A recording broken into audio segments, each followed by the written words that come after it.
Hi. So last week, God reminded me of when I had my first car, and it was a manual, so I had to manually shift gears with it.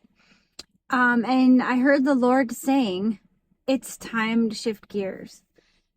If you want to get on the highway and drive 70 miles per hour, you have to shift gears. I hear the Lord saying, if we want to see him move, it's time to shift into the next gear. We can't stay where we are and expect to get different results. We have to do the shifting. We have to press that gas pedal to move.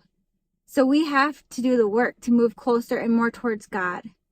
And he will meet us the same way. He will meet us halfway. And he will give us what we give him in return.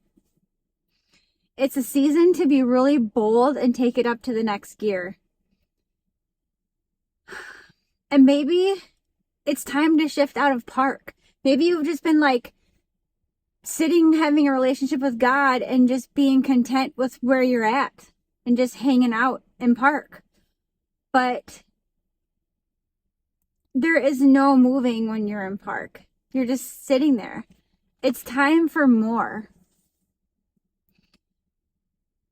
We should never get content with our relationship with Jesus. We should always hunger and thirst for more of him.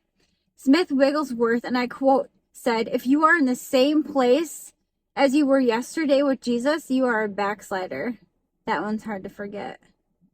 It's also time to stop shifting into reverse. Stop looking behind. Stop dwelling on your past. Stop living in your past. Stop allowing the devil to bring up what the Lord has already forgiven you for.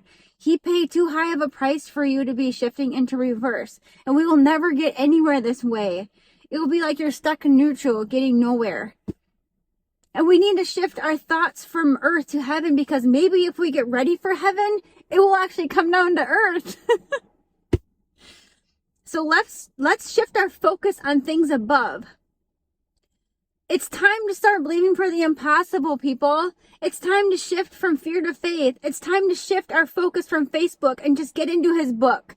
It's time to shift from watching the news to going out and spreading some good news. It's time to shift from all this darkness into being God's light, because I promise you, the darker it is, the brighter we will shine.